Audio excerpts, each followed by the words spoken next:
Okay, so we'll continue with some special types of edema. So starting with systemic edema. Make sure to listen very carefully. You don't have to remember this at all. It will make sense. तो सबसे पहले हम बात करते हैं heart failure की. तो अगर किसी भी कारण से हार्ट फेलियर हो रहा है, यानी कि ब्लड पंप नहीं हो पा रहा है जितना होना चाहिए था, अगर पंप नहीं हो पा रहा है तो क्या होगा, ये हार्ट है, ये पंप नहीं कर पा रहा है, यानी कि पीछे की तरफ ब्लड इकट्ठा हो रहा है, आगे जा नहीं रहा है. मोटर खराब होती है तो क्या होता है, पीछे भर जाता है, आगे जाता नहीं है. तो पीछे जब वो भर जाता है तो इससे क्या होगा, पीछे का कैपिलरी हाइड्रोस्टैटिक प्रेशर बढ़ जाएगा. जैसे ही कैपिलरी हाइड्रोस्टैटिक प्रेशर बढ़ता है, क्या होता है, इडीमा हो जाता है. करेक्ट. अब हम बात करते हैं कि और क्या क्या हो सकता है. अब ये हार्ट है, आर्टेरियल सप्लाई इसकी जो है कम हो गई है. क्यों? क्योंकि ब्लड तो सारा पीछे रह गया. अब जब आर्टेरियल सप्लाई कम हो रही है तो हर ऑर्गन की कम होगी, ऐसा तो है नहीं कि किसी एक ऑर्गन की ही कम होगी.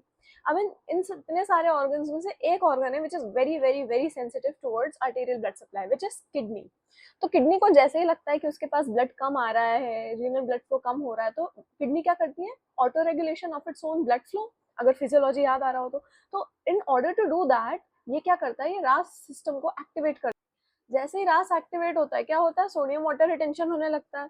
सोडियम वाटर रिटेंशन होगा तो सीधी सी बात है कि ब्लड वॉल्यूम बढ़ेगा, लेकिन कोलॉइड कम हो जाएगा, कोलॉइड प्रेशर कम हो जाएगा. क्यों होगा, वॉल्यूम बढ़ रहा है ब्लड का, यस, बट उतने प्रोपोर्शन में कोलॉइड पार्टिकल्स या प्रोटीन्स नहीं बन रहे हैं.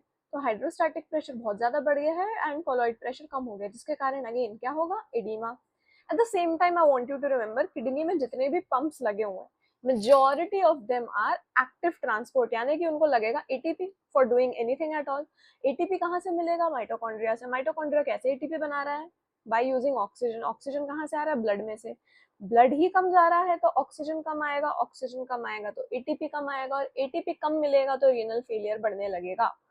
But at the same time renal blood flow के ऑटो रेगुलेशन के लिए ये चीज एक्टिव रहेगी, ये चीज बढ़ती जाएगी, एंड अगेन जिसके कारण रीनल फेलियर और ज्यादा बढ़ेगा.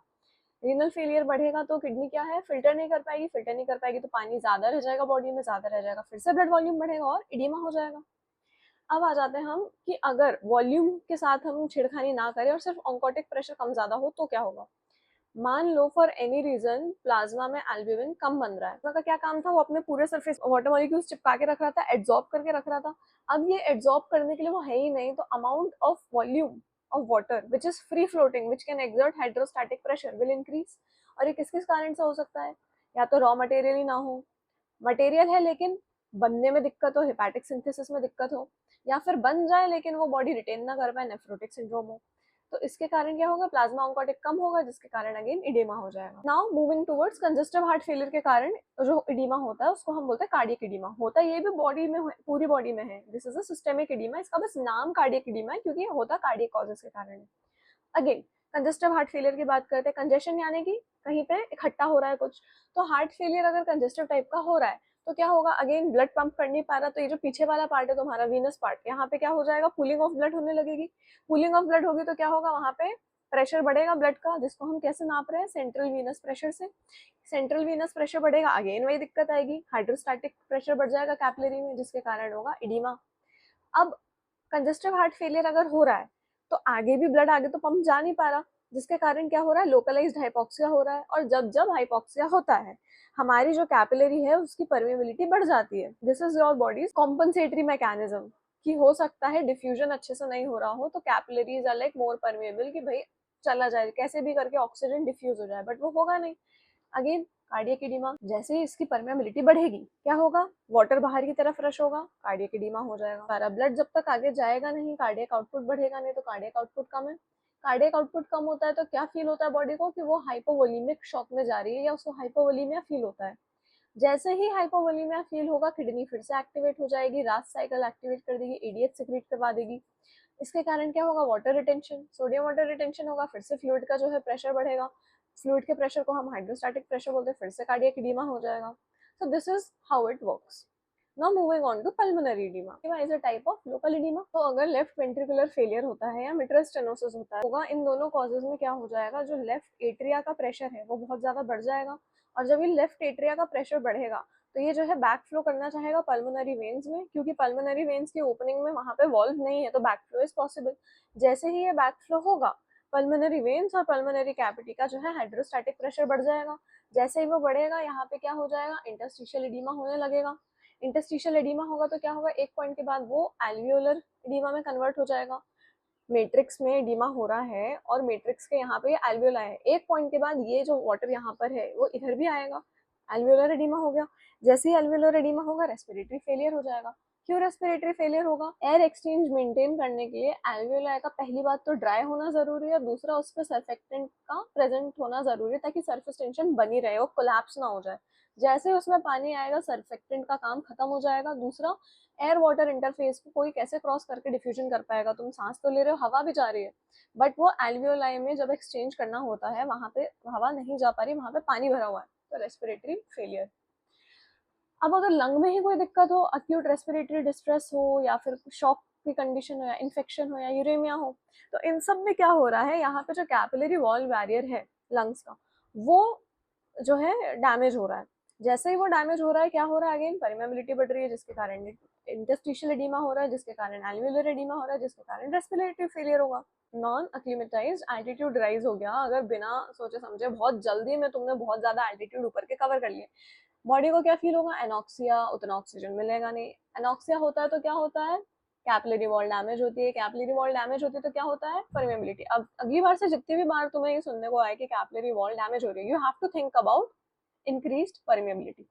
परमेबिलिटी बढ़ेगी तो एडिमा होगा, एडिमा जो है इंटरस्टिशियल होगा पहले, फिर एल्वियोलर होगा और फिर अगेन रेस्पिरेटरी फेलियर हो जाएगा। अब अगर ये तुमको लॉन्ग क्वेश्चन आ जाता है कि डायग्नोज करके बताओ क्या है ये, these are the clinical features that you need to. Dyspnoea में सांस लेने में दिक्कत आएगी, ऑर्थोनिया यानी कि लेइंग पोजीशन में सांस लेने में दिक्कत आएगी, बट वो बैठने में इंप्रूव हो जाती है। ऑर्थोनिया क्यों हो रहा है, दिक्कत क्या थी यहाँ पे जो है इस कॉज के कारण क्या हो रहा था, बैक फ्लो हो रहा था, पल्मोनरी हाइड्रोस्टैटिक प्रेशर बढ़ रहा था। सिमिलरली अगर when you are laying down, venous return बढ़ जाएगा, वीनस रिटर्न बढ़ेगा तो अगेन और ज्यादा बैक प्रेशर लगेगा तो और ज्यादा इडिमा होगा। फ्रॉथी स्प्यूटम मिलेगा, टैकिपनिया होगा, the patient will breathe very fast, tachycardia होगा, हार्ट रेट बहुत ज्यादा बढ़ जाएगी। Cyanosis which is bluish discolouration of extremities, clammy extremities यानी cold and sweaty, air hunger मिलेगा, देखने को रेल्स का साउंड आ सकता है। So this is all you need to know when it comes to हो क्या रहा है, राइट? अब अगर क्वेश्चन आता है तो they are going to ask you two things, पहला तो ग्रॉस और दूसरा माइक्रो। माइक्रो वाला पार्ट जो है ऐसे क्यू में आ सकता है इजीली। तो अब अगर इमेजिन करो ये तुम्हारी लंग है, इस लंग में मैं बोलूँ इडीमा हो चुका है, यानी कि इसमें बहुत सारा पानी भर गया है नीचे, तो ऑब्वियस सी बात है लंग का वेट बढ़ जाएगा, हैवी फील होगी वो, इट वुड बी वेट।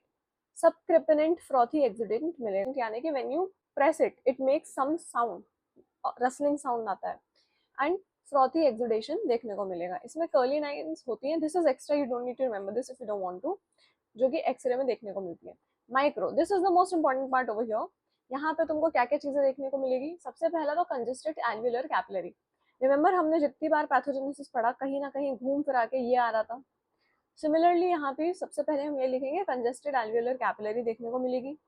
फिर इडीमा कहाँ कहाँ मिलेगा, इंटरस्टिशिया में भी मिलेगा और एल्वियोलाई में भी मिलेगा, और ये कैसा दिखेगा, इओसिनोफिलिक और ग्रैन्युलर।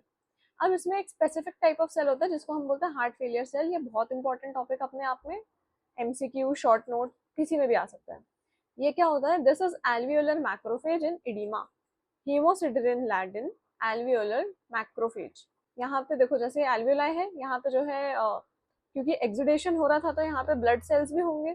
अब जो डस्ट सेल्स या लोकलाइज्ड मैक्रोफेज होते हैं लंग्स के, वो क्या करेंगे, वो इसको आके साफ करने की कोशिश करेंगे, खाने की कोशिश करेंगे। तो when they digest the RBC, उनके अंदर जो है ये आरबीसी का हीमोग्लोबिन ब्रेक डाउन करके ब्राउनिश कलर डिस्कलरेशन हो जाता है उसका, इसको हम बोलते हैं हार्ट फेलियर सेल्स, यानी कि हीमोसिडेरिन लैडिन एल्वियोलर मैक्रोफेजेस। ये देखने को मिलते हैं लंग्स में, एल्वियोलाई में। Don't write heart failure cells in like for MI and everything, ये स्पेसिफिक फाइंडिंग है तुम्हारी, जहां जहां पे पल्मोनरी एडिमा है वहां पे। तो दिस इज द इंटरस्टिशिया है ना, यहाँ पे देखो ये ब्लड वेसल बनी हुई है, हमने दिखाया है कि कैपिलरी कंजेस्टेड है।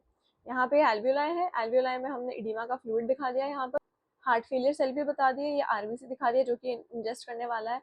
और ये देखो ये वाला जो एडिमा है ये कैसा है नेचर में, एक्सुडेटिव है। एक्सुडेटिव है यानी कि इन्फ्लामेटरी सेल्स भी होंगे, तो हमने इन्फ्लामेटरी सेल्स भी दिखा दिए कुछ।